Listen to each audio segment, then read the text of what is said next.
Welcome, Friends of Liberty. My name is Dan Fishman. I am the Executive Director of People for Liberty, and I am excited to welcome you to the Liberty Lunch Power Hour. Our topic today is one that people don't think of a lot in terms of being an important liberty issue, but it really is. We're going to talk about antitrust. Antitrust is the government getting involved in breaking up monopolies. The idea is that monopoly has the ability to corner the market and perhaps create unfair conditions. My favorite Adam Smith quote is, "Two people of the same trade seldom meet, but the conversation ends in a conspiracy against the public." And there's an interesting thing to that. The idea that, if there are only two gas stations in your town, they can both agree to raise prices and make a greater profit for themselves. Is that something that should be illegal? That's the idea behind antitrust. My guest today is an expert in the field, somebody who has spent a lot of time focusing both on the history of antitrust, which is important for understanding it, but also on looking forward at a lot of the antitrust issues that are coming up. And so I'm happy to welcome to the show Ashley Baker from the Committee for Justice. Ashley, how's it going? Great. Thank you for having me, Dan. It is absolutely my pleasure. So I feel like I gave sort of a preliminary background of what antitrust is and why the government is doing it. There anything there that you think should be fleshed out for an audience who may not be familiar with the topic?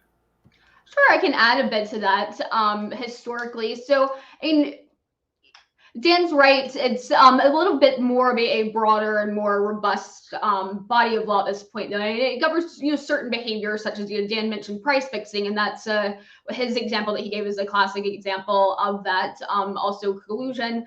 And this started with the Sherman Act in 1890, and then the Clayton Act and the FTC Act, and then it evolved eventually kind of through the courts, because the Sherman Act itself doesn't really define specifically what's an act of conspiracy and restraint of trade, which could be kind of any contract that exists. So it's something that the court struggled with for a while, and I think we finally got it right with the evolution of the consumer welfare standard in the late 1970s, and the court has repeatedly reaffirmed that that is the right standard, and now we're kind of revisiting that because of a lot of anger over tech companies and a lot of desire to use antitrust as a weapon right now. Sorry, Dan, I can't hear you. Sorry, in that case, I actually muted myself, and it's going to be my autobiography. Dan, you're muted. It's a tech conspiracy. It is. They're deplatforming me already, which is, a perfect segue. It's like we planned this whole thing. That's in the news a lot right now. This idea of tech companies have a monopoly and they are deplatforming individuals and organizations. And now these organizations want the government to come in and protect them from the tech companies. Is that a fair summation of the general? I think so. I would add also to my prior comments that having a monopoly is not necessarily illegal. It's how one obtains and maintains that monopoly, and it's governs the law. But the law governs a set of actions and not the status of the company. But I think we're dealing with really two distinctly separate issues here. The deplatforming and censorship issue. If there's a problem there are other avenues to take care of that. It's not an antitrust concern. We saw for a long time the debate going on over Section 230, and it seems as if some people realize that it's hard to get Congress to build a consensus on amending the law, and antitrust is this blunt and opaque tool that sounded like a good option for this, but it wouldn't do anything for those problems that are being stated. In fact, it arguably would make things a lot worse. That's an interesting thing, because so when you talk about making things worse, things that the government has done in the past, maybe we should talk a little bit about the history of some of the monopolies that the government has been involved with one way or the other. And I'll lead off with my absolute favorite as a tech person, the Kingsbury Commitment, which in 1913, AT&T was springing up, and they first invented this idea of long distance, and the government essentially gave the monopoly on telephones and telephone service in returns for some conditions that were supposed to protect the public. But as it turns out, actually ended up hurting the public and suppressing cell phone technology for a long time. And when AT&T was finally broken up in 1982 and stopped having the protection of the government, all these other long distance services sprang up, eventually the cell phone revolution.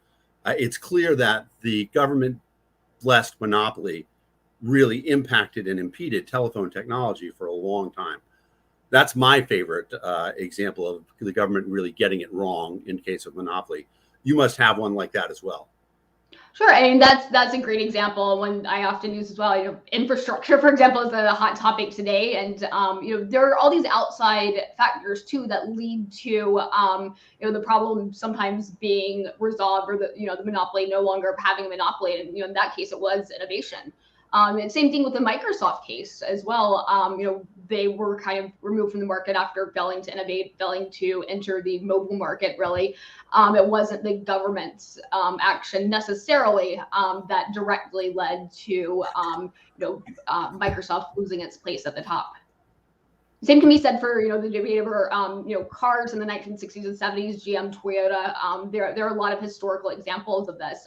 That's not to say I do think we should actually enforce our antitrust laws where applicable, and I think the government was right to bring some of those cases, but I think it's also wrong to conclude that the outcome was because of specifically that government action. So that's a very fair statement, because certainly there are. I would say that a lot of people would look at some of the cases of monopolies and say, what the monopoly is doing right now really is hurting the consumer. Then, it sort of becomes a chicken and egg. Did the monopoly happen because the government actually gave legal support to create the monopoly? Becomes a pretty tangled web. And so, speaking of web, let's talk about the companies that people are talking about right now, right? Twitter and Facebook are the tech companies that are really in the eye right now.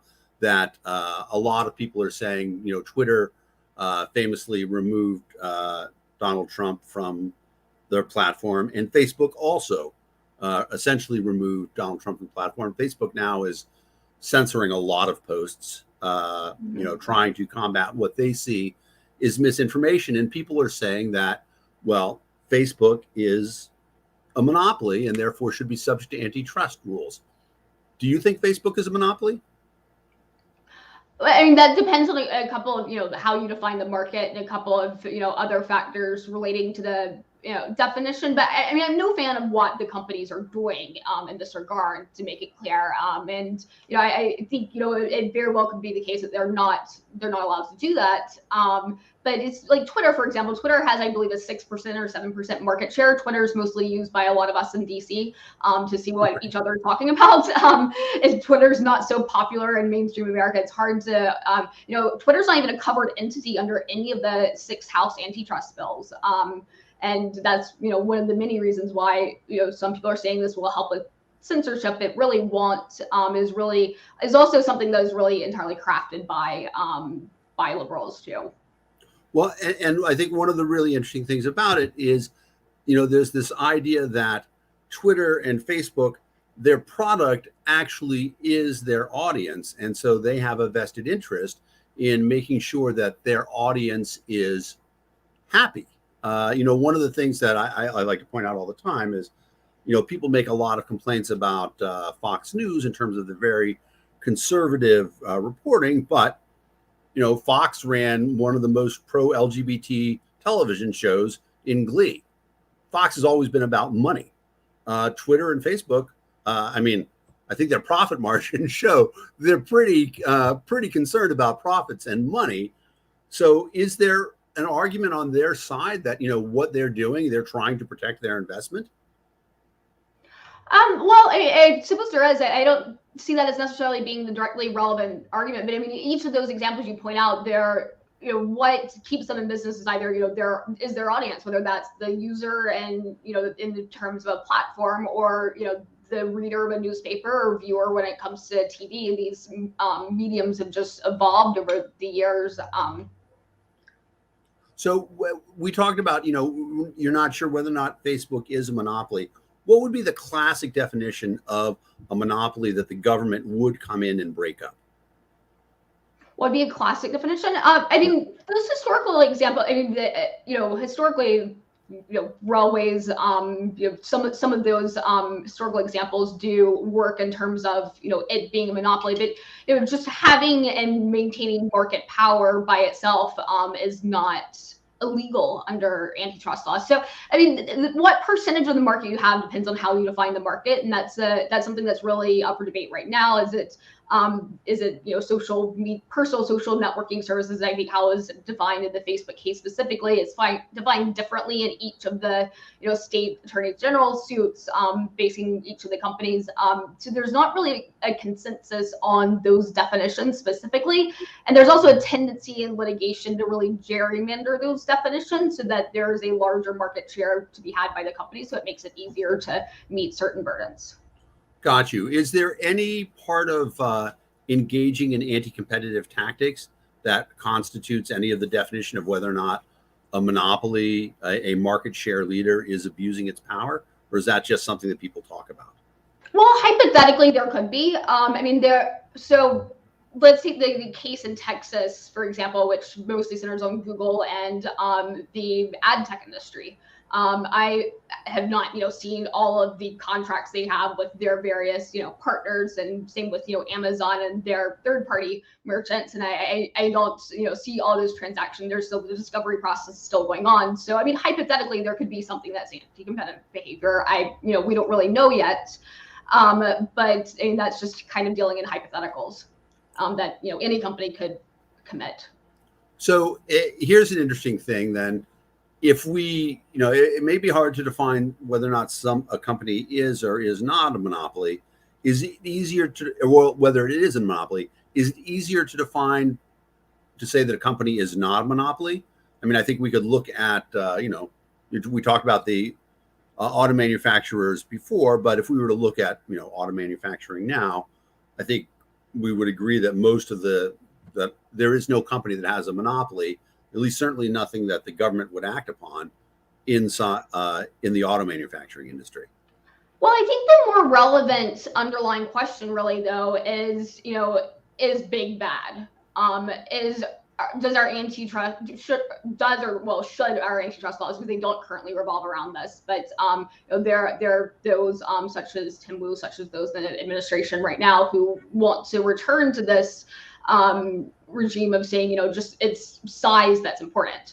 And, there's economic studies that, the relationship between market concentration and market power is really tenuous. And it really depends on the situation too. Are we talking about, grocery stores in a local market?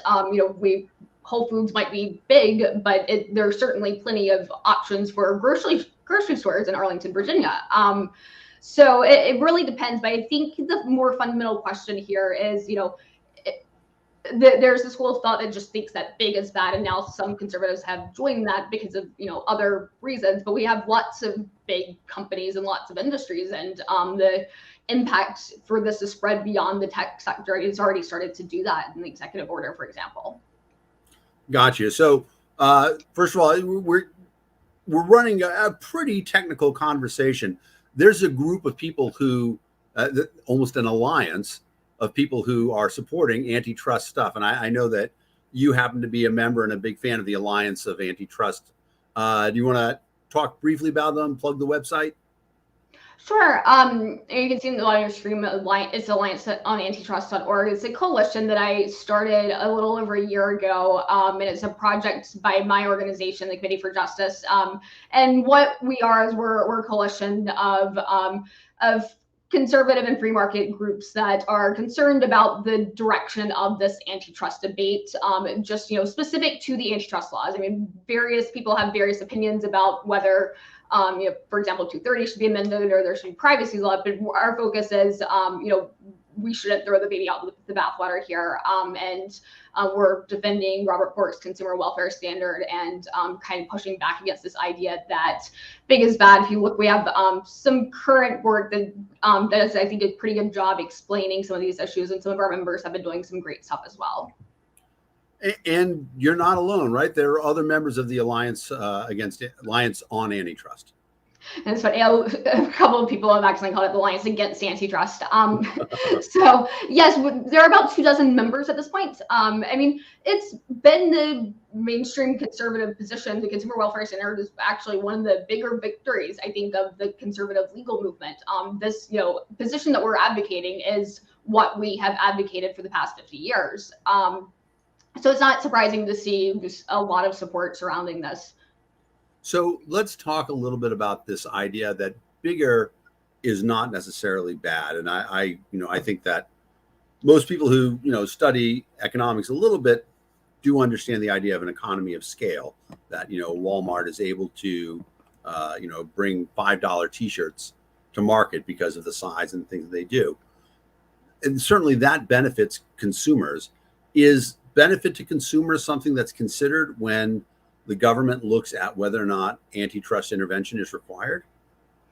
It's looked at kind of in the opposite mirror in terms of, is the consumer harmed by actions that are taken by the company that harm the competitive process and therefore, harm the consumer by doing so.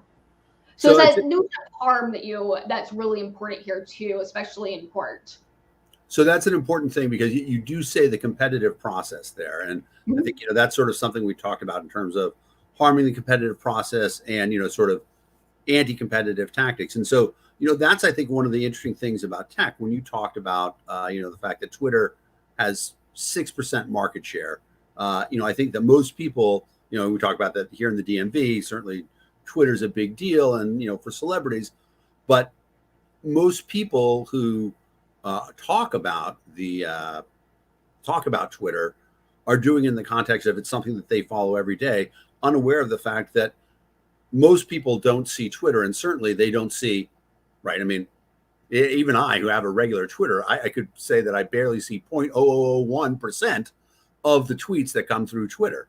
So it's hardly an overwhelming market. And then the other thing about it, and we talk about competitive, there are half a dozen competitors out there for Twitter right now. None of them are as popular, but the reason for their lack of popularity isn't because Twitter's done something against them. It's because Twitter did a good job of building a platform that people want to be on, right? So that idea of bigger isn't necessarily bad. That's probably an important thing for us to think about.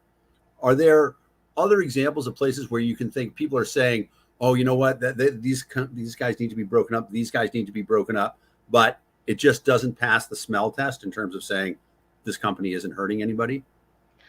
Sure. And first, maybe it makes sense to make a bit of a distinction of what I meant by competitive process. I meant, more broadly, the process of competition. But, the other side of this debate, what they want to do is essentially protect competitors. And, competition inherently does not protect competitors through through the law. And that's what the European system is kind of based on. And you can see how well that's working for them in terms of leadership and the tech sector and every other sector pretty much. But we've seen a lot of action recently, and besides just Congress, there was an executive order issued by the president about 3 weeks ago or about a month ago. That's his executive order on competition. Notably, it's on competition broadly defined, not specifically an antitrust, and it really is a really broad grab bag of 72 different actions. It asks more than a dozen agencies to create. It even creates a new regulatory agency. It goes back to reinstating the definition under which the previous net neutrality type laws were implemented. It's kind of, like I said, is a grab bag of a wish list that's it's basically a new deal for innovation, is what it should be called. So you hit one phrase in there that's one of my favorite things to talk about, which is net neutrality. And for people who don't understand it, and you tell me where I'm getting it wrong, the basic idea of net neutrality is that, technically speaking, your cable provider could choose not to route your traffic to a certain site or to charge you more for a certain site. And the example that I'd always heard was Comcast owns NBC, and so they'd much rather direct you to their streaming video site and make Netflix and Amazon Prime run terribly for you. And so the idea behind net neutrality was to say all internet traffic has to be treated fairly. Is that a fair synopsis of it? Yeah, broadly, I think I would add to that. It's really revolves around the definition under Title II that the FCC chooses to apply to these actors, and that has ping-ponged back and forth several times over the past decade. And Dan just mentioned like blocking and throttling, for example. That was the center of the debate back in 2017 when the Title II regulations were repealed through a Pi's order, and there was this huge mass panic from the net neutrality advocates. It was all about like blocking and throttling, and the internet will load one word at a time, and not a single one of these predictions came true. After 2017, not a single one. The internet's 3 times faster. And now if you can note, like the competition order is not about blocking and throttling anymore, because it never was in the first place. Now apparently it's about market concentration and competition. Well, and I think that, you point out a great example of that, so Pi under the Trump administration removed the net neutrality restrictions that had been put in place under the Obama administration, neither of which really seemed to have a dramatic effect one way or the other. But I think one of the fascinating things about it is that most people aren't aware of probably the worst monopoly, at least from my opinion, the worst monopoly out there in your local cable company, because very few people have more than one option in terms of how they can access the high-speed internet. And that's where a lot of the restriction is. And that monopoly, of course, is granted by your local government. I happen to be lucky to live in a place right now where I have 2 options for high-speed internet. And according to my neighbor, cable prices haven't changed here in 12 years. Now, you ask anybody else who lives in a place, their cable prices have been going up and up and up. Competition is definitely better. So I want to talk briefly, as you see at the bottom of the screen, Committee for Justice, which is your primary organization, right? Can you tell us a little bit about what Committee for Justice does and what you do there? Sure. To clarify, the Alliance on Antitrust is a project that's ran out of the Committee for Justice, not a separate organization. So Committee for Justice, I'm Director of Public Policy there. What we do is we work on issues surrounding the judiciary and the rule of law, including judicial activism. We've worked, so we were founded in 2002. We've worked over the years a lot of judicial confirmations. Has been a primary issue, and issues surrounding the Supreme Court, and also kind of these regulatory issues have become more and more relevant to that, which is kind of my role, is to kind of incorporate that now that the courts are revisiting some of these areas of administrative law and antitrust, and these areas have emerged again. So just to let our users know that we have a video that goes into this deeper, we're going to put it into the comments, and so people, please take the time to dig into that, because antitrust really is one of those really fascinating areas where, especially on the side of, liberty, people who are focused on liberty, it's a question for us in terms of what do we think the proper reach of the government is in these scenarios. And talking about, sort of that thing in terms about what is the proper reach. Can you describe to people a little bit about what the process looks like when the government decides we're going to investigate to see whether or not this is a monopoly that we should try to break up?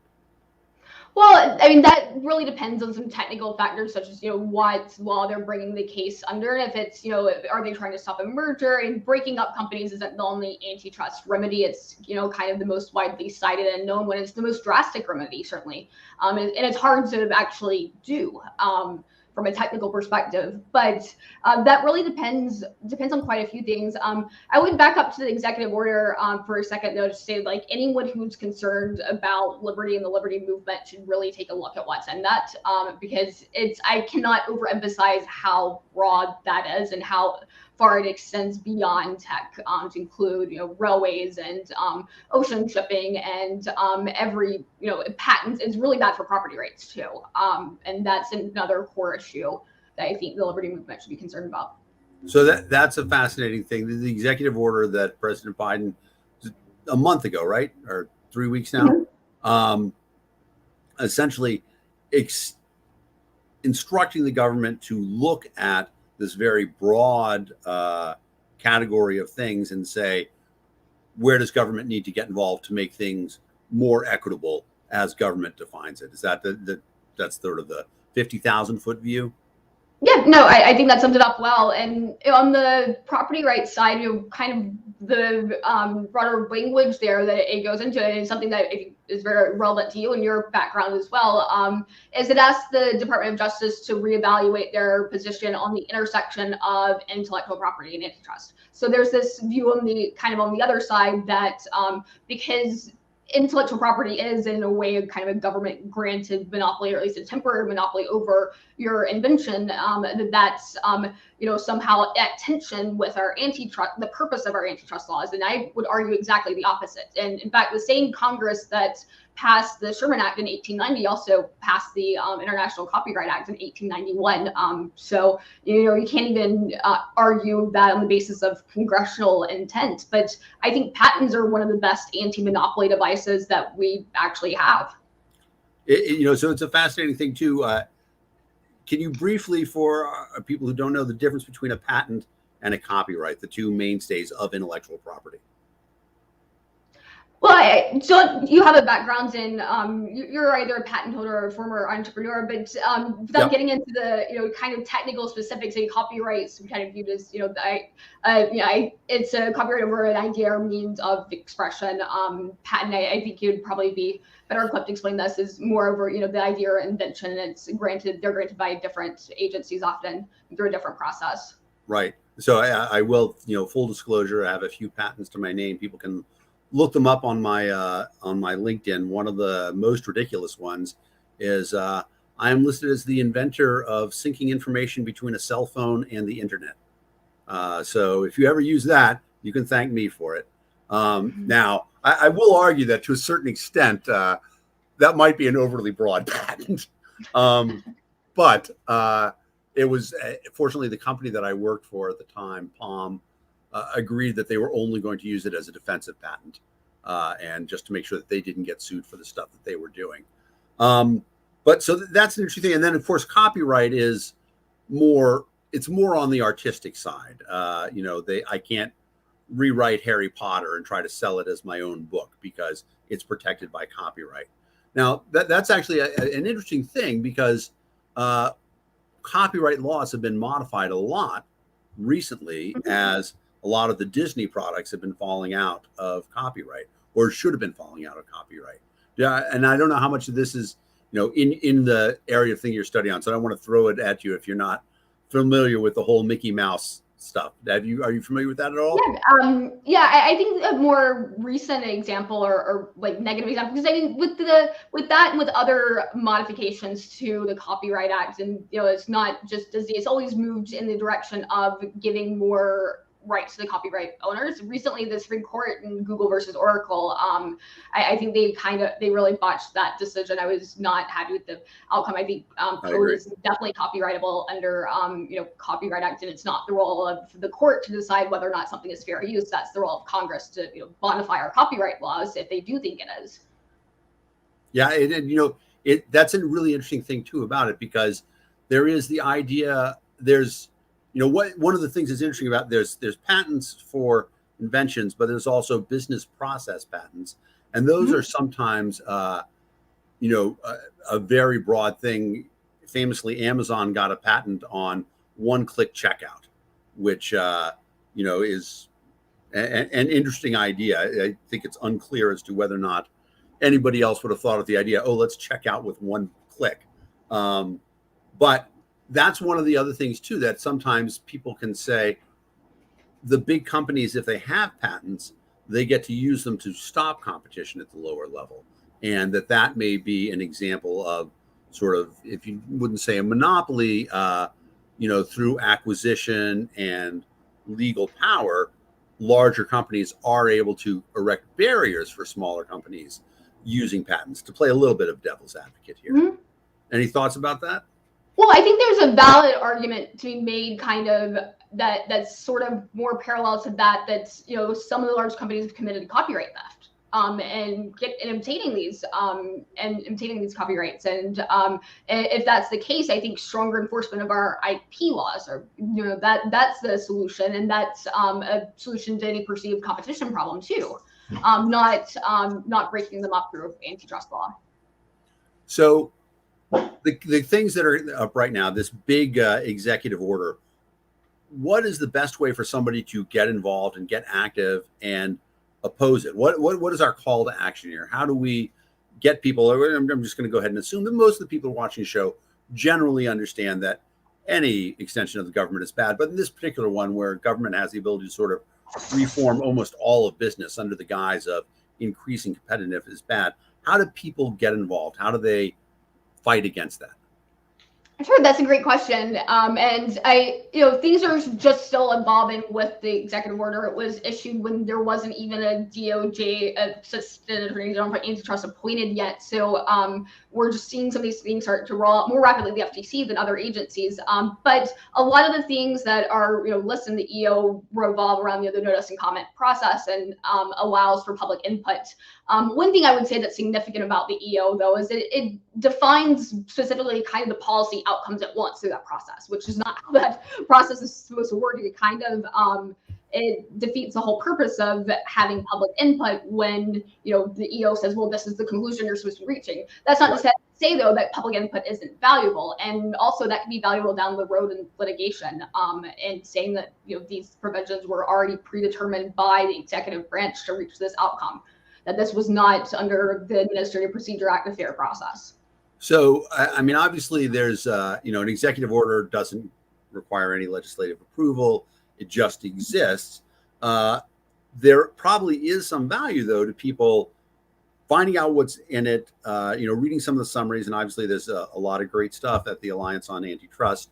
And then making their congressmen aware, because sadly, a lot of legislators don't really understand this issue in depth. That's sort of been my perception of it. I had an instance where Massachusetts proposed an internet tax and said that any software that was developed in-house, company had to pay sales tax on it. And Google's Gmail team is based in Massachusetts, and their response was, we're very happy to take these 1,000 employees who are making over $200,000 a year and move them to New Hampshire, if you guys want to stick with that. And when I went to explain this to my state legislator, he's like, oh, Dan, you're a software guy.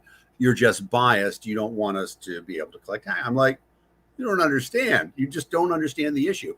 Do you find that do you guys do a lot of education for legislators? Yes, we do, and we'll have some things coming out, and we're going to have kind of a breakdown of what exactly is in the executive order. So there's a lot that it touches, so that's taken quite a while. And legislators, they're juggling a lot of different issues right now, and antitrust is a really expansive issues that the way that it's developed historically through the years. There's a lot incorporated in antitrust as a body of law, and it's that's kind of the challenge in explaining it and understanding it is the way that it's developed. It wasn't just one law passed by Congress that was clearly defined, the Section 230 debate is over one very specific statute, and Congress can amend it if they would like, but antitrust is developed a lot differently in more of a common law type way. But the executive order, it's far from just antitrust and mergers and acquisitions. Another thing I'd like to highlight is how it would have a really bad effect on M&A activity and startups. Being acquired is a common exit strategy, and now you have both the administration and the FTC saying your only exit strategy is basically to fight your biggest competitor to the death, and if you can't do that, then you have to litigate against us. Right. Because the chilling effect that they've had recently on the mergers and acquisitions process. And a lot of mergers are being held up right now because of that. Yeah. And that's a great point that, there are mergers out there. Like I believe the government just struck down, what was it, Sprint and T-Mobile, under the idea that it took away competition in the phone industry. But that sort of thing, you're specifically talking about the idea startups have designed exit strategies. I have a startup right now that our specific exit strategy is to be bought by Google. We're doing all sorts of stuff. We're using Google's code base so that it'll be easy for Google to acquire us, that sort of thing. And there's no question about it. I definitely look at this executive order and say, you know what? We're in a space where we're going to be the only people doing this thing for a while. will the government say, no, Google can't have you because Google has too much stuff? It's a real threat for that sort of thing. And it's an astonishing level of overreach that I think it's so broad, it's going to take us time to focus. Let me ask you a very simple question and potentially self-serving. Committee for Justice is a 501c4? We have a research arm that's a C3 and a C4 that advocates as well. So people giving money to your organization actually helps you guys research, lobby, talk to legislators, stuff like that. So we were talking about things that people could do to make a difference. Going to the website, committeeforjustice.org, there's a donate button on there. Yes, and it's tax deductible too, by the way. Yes. So that's wonderful. And then this sort of thing, this level of education, we've had a bunch of comments now about how valuable it is, Liberty people understanding intellectual property and antitrust laws. So just a quick thing for everybody, committeeforjustice.org, go there, find the donate button. It's one of the ways on this more obscure object to help the experts that are really fighting for the liberty cause in this thing. So I suppose that's a good segue into a point that I was just about to make too, though, that's also regarding how people, use and spend their money, is that this has a big impact on venture capital investment potentially. And that's one thing to keep in mind regarding startups. Is how it's absolutely true, because venture capital can be worried about, will they be able to recoup their investment? And if they think that there's a chance, it suddenly becomes a even riskier proposition. And so it's not the government's purpose to make investing more risky. Yeah, and look at Europe, for example. There are good reasons why that venture capital investments have really been drained out of Europe over the past decade, and the lack of startups there. Right, and it's a perfect example. And people often wonder about the American technological miracle. How did we invent almost everything that's important for the cloud and high tech and all these things? And the reason why is because this is the best place to start a business to do it. There's a million European companies that have come to the United States with their great ideas because they knew they couldn't profit from them in Europe because of the regulations and the onerous burdens placed on companies. I want to go back very quickly. You mentioned the Sherman Antitrust Act, which really is the beginning of all of this.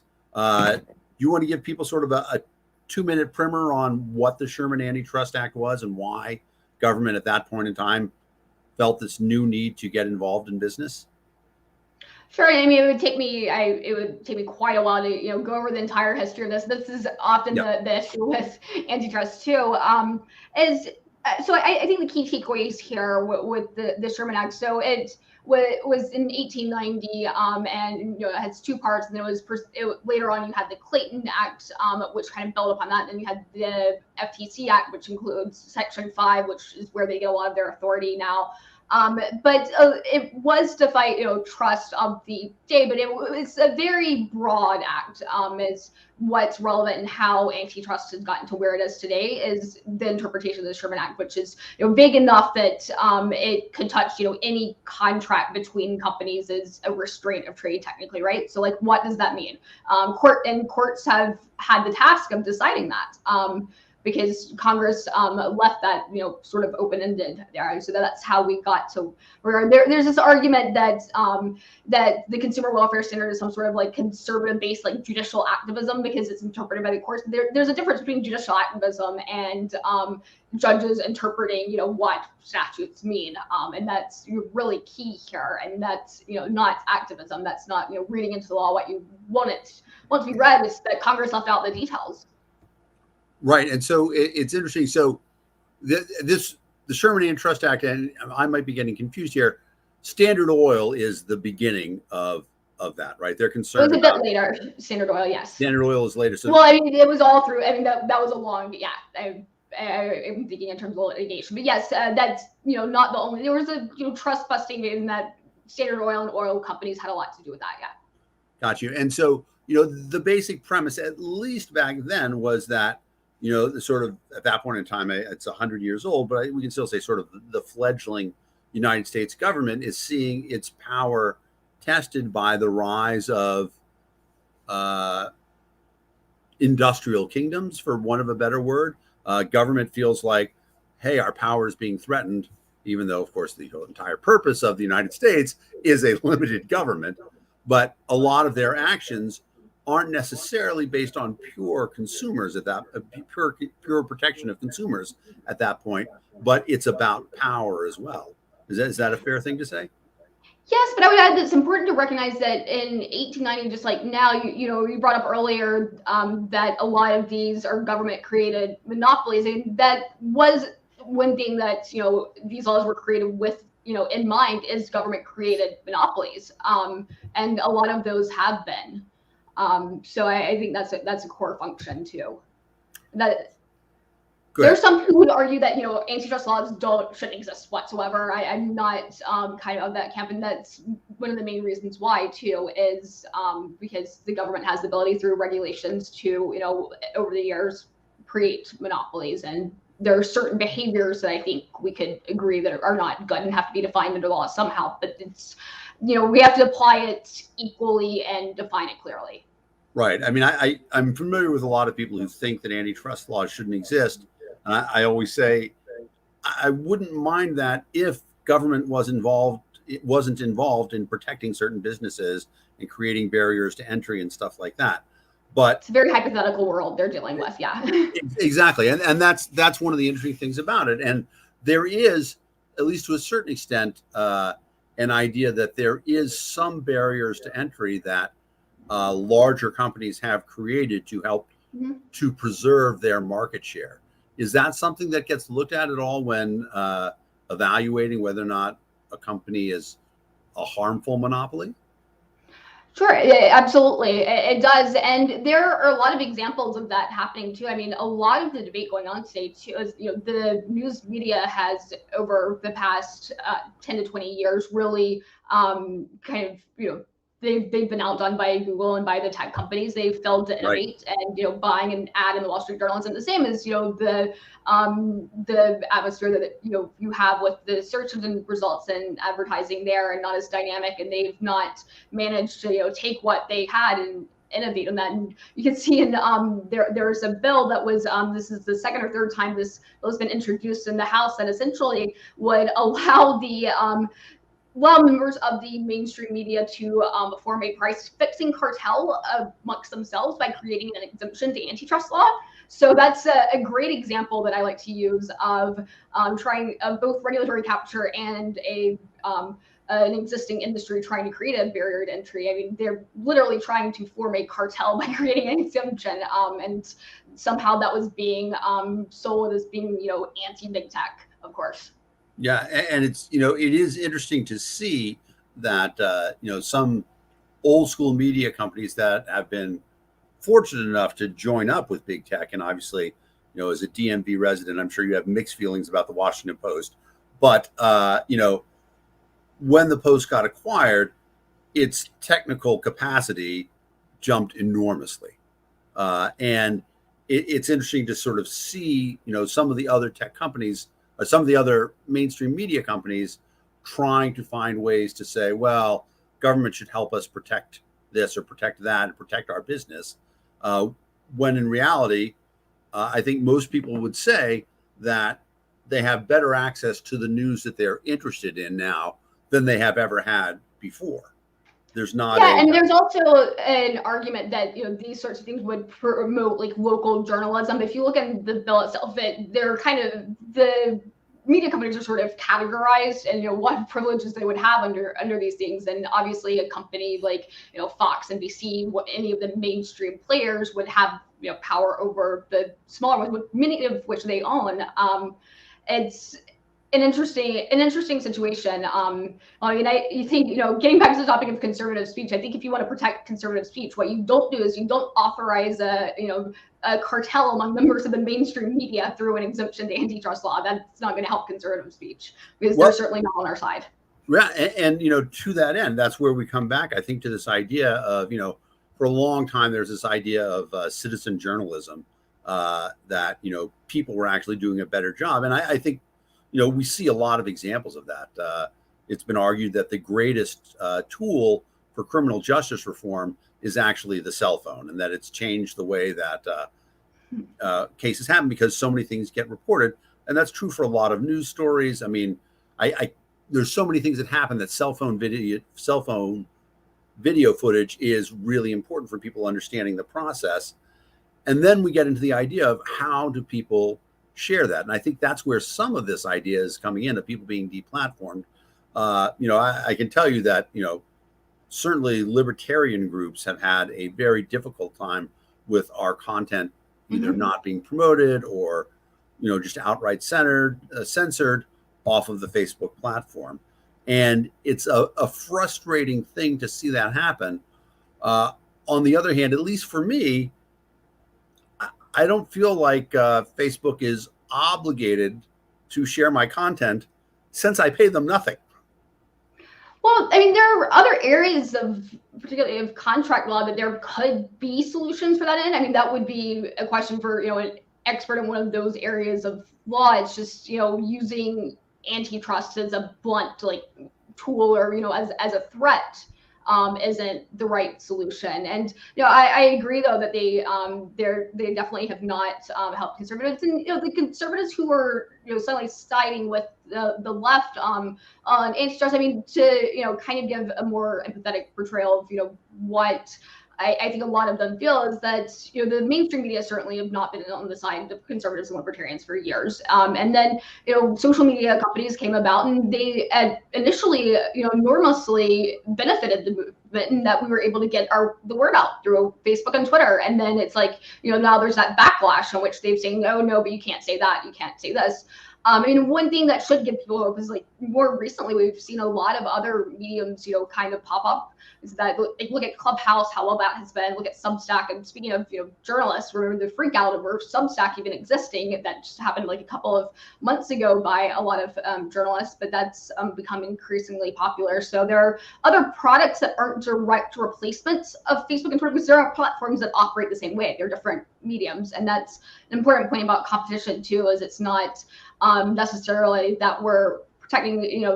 Entrepreneurs aren't out there copying Facebook and trying to do a Facebook version 2 necessarily. It's more that you enter the market from the side rather than just replacing directly that company in this context. Right. And I mean, there is an interesting point to that, in that although there are resources like I can't even remember the people who were hosted on Amazon, and then Parler, right. Parler made this complaint that, they lost their capacity because of Amazon. But, every tech person I know, and myself included, said if they'd wanted to, they could have been back online in 48 hours because they owned their own code. They just wanted the platform and the economy of scale that Amazon was able to offer as part of what Amazon does. But pretty much anybody could put up a website, post their opinions. I don't know of any, well, and it's not true. I know of a few cases of people having really exceptionally terrible content and getting removed from their web hosting company. But in general, people still have that option. It is still a very, very broad internet. And being, removed, I mean, the further there is, I think, a legitimate argument, the further down the stack you go, the more harm it is that it could be, committed by removing someone, such as, domain names, websites, hosting companies, and cloud storage. I know that Parler had several options there. You didn't see any of the other companies that were their options publicly saying, hey, come over here. Right. Right, exactly. Yeah. And it's an interesting thing, because that is, you raise a great point that anybody actually has the capacity to put a machine online. It's just money, and it's not even that much money.